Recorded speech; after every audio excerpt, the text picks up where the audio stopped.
Halo, Assalamualaikum. Cuma butuh 2 hari saja untuk saya menyelesaikan pengujian terhadap smartphone yang satu ini.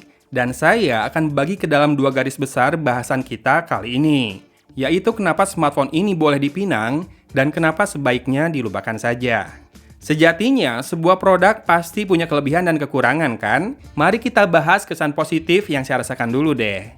Sejak unbox dan pertama dinyalakan, sebetulnya Oppo Reno 4F ini dapat impresi yang baik ya dari saya. Tak sabar rasanya, saya ingin mencoba kembali experience sebuah smartphone Oppo. Setelah terakhir di Reno 5 5G hampir setengah tahun lalu. Oke, kita langsung ke produknya. Finishingnya matte, two-tone warnanya dengan body slim yang lembut di tangan. Semua itu membuat smartphone ini terasa berkelas. Belum lagi layarnya yang Super AMOLED dengan kecerahan maksimal 800 nits, punya in-display fingerprint scanner. Ketebalan Reno 4F ini hanya 7,5 mm.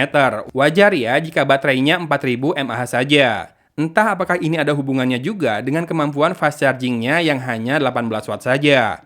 Ini di luar kebiasaan Oppo dengan VOOC-nya yang biasanya besar-besar ya arusnya. Yang jelas, 18 watt ini bisa aktif dengan charger power delivery juga. Jadi tak mesti selalu dengan batok charger bawaannya.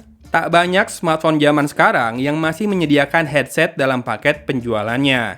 Dan Reno 4F ini masih memberikan semua yang dibutuhkan penggunanya.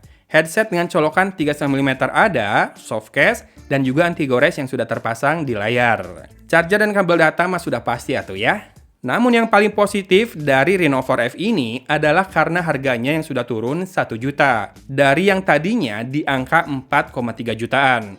Ya, setelah 1 tahun rilis, akhirnya harganya kini jadi 3,3 juta saja. Dan bisa lebih murah kalau kamu belinya di toko online. Buat harga segitu, sudah pakai Super AMOLED dan punya in-display fingerprint scanner, dengan RAM 8GB dan storage 128GB adalah sebuah hal yang menarik. Audionya Reno 4F ini juga jempolan. Speakernya punya sound quality yang baik dan mikrofonnya juga merekam dengan jernih. Saat video recording, suara kita yang memegang smartphone ini terasa jelas dan berbobot, dan suara jauh terasa diredam agar tak mengganggu. Cuma sayang memang loudspeakernya mono sih. Satu hal positif untuk penutup bahasan pertama kita adalah ColorOS yang makin hari makin enak dipakai. Serius, ColorOS enak? Cupu gitu kok. Kalau kamu terakhir pakai ColorOS di versi 5 ke bawah, penilaian kamu sudah nggak relevan lagi. ColorOS sudah jauh berbenah, makin mirip ke stok Android, tak seperti dulu yang kentara banget nuansa UI-nya HP-HP Cina sana. Bentar, makin mirip stok apa makin mirip Oxygen OS ya? So, kamu boleh saja beli Oppo Reno 4F ini andai kata kamu butuh smartphone yang slim, terlihat dan terdengar indah, dengan layar yang baik. Dan juga punya pemindai sidik jari di dalamnya, serta RAM dan storage yang lega.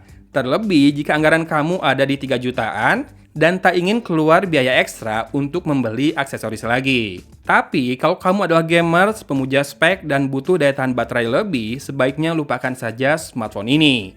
Walau punya skor Antutu 9 yang menembus 225 ribuan, Oppo Reno 4F ini sama sekali tidak nyaman digunakan bermain game. Helio P95 yang sudah digunakan Oppo sejak Reno 3 Pro sebetulnya cukup gegas. Namun, disandingkan dengan GPU PowerVR GM9446 yang less powerful. Settingan frame rate di PUBG Mobile saja mentok di high, nggak bisa ultra. Dan gameplay juga agak berat walau cuma main di grafik smooth.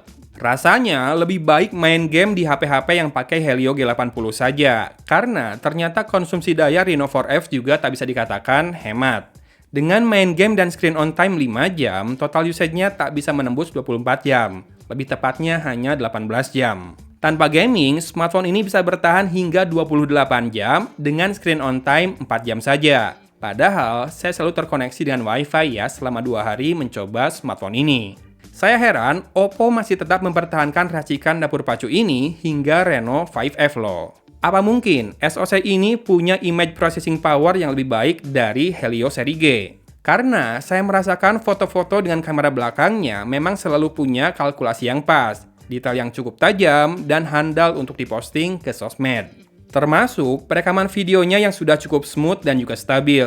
Meski saya bingung dengan kamera depannya yang punya ton warna pucat seperti bumi dan langit ya jika dibandingkan dengan kamera belakang. Saya lihat sudah makin jarang yang jual Reno 4F ini. Ada kemungkinan memang harganya turun untuk menghabiskan stok saja.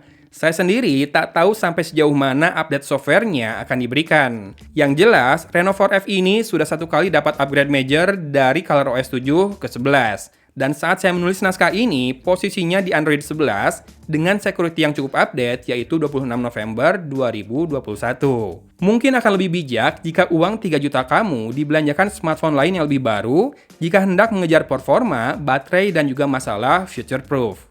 Meski nampaknya bakal berat untuk bisa dapat in-display fingerprint scanner di harga segitu. Ya, pokoknya keputusan ada di tangan kamu lah ya, kan duitnya juga duit kamu. Pilih smartphone yang sesuai dan kalau sudah nyaman, ya sudah. Tak usah pedulikan mendang-mendingnya orang. Videonya segitu saja dari Kota Cimahi, A.A. Gogon pamit undur diri. Wassalamualaikum warahmatullahi wabarakatuh.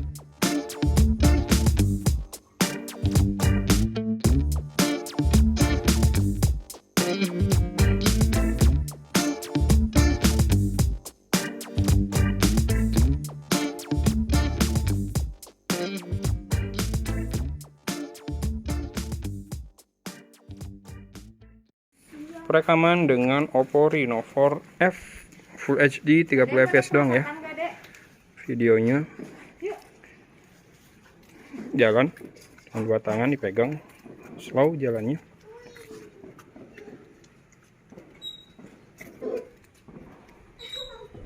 Udah ayam. Yang ini ultra steady, pelan-pelan lagi maju, lalu mulai kencang, makin kencang.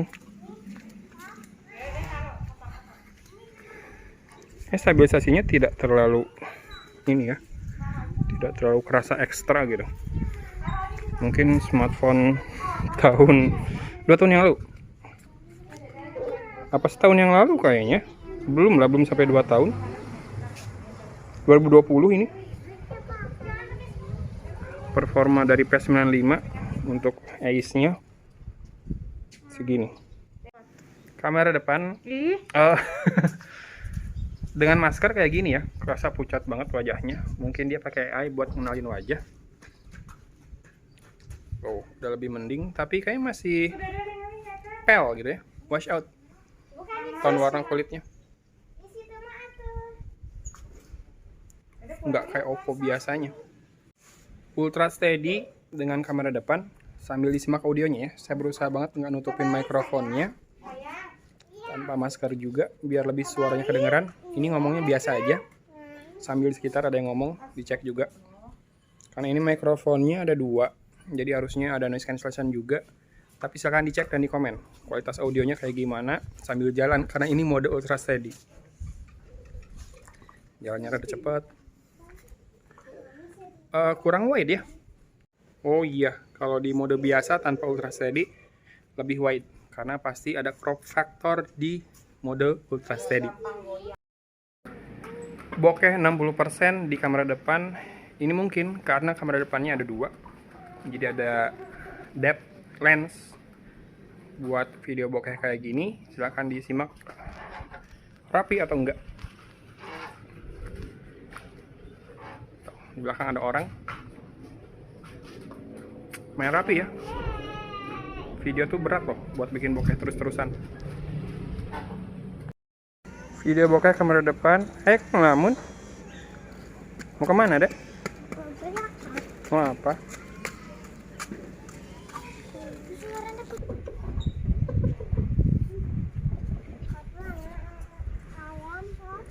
Ayam ini jangan-jangan keinjak papi, Dek.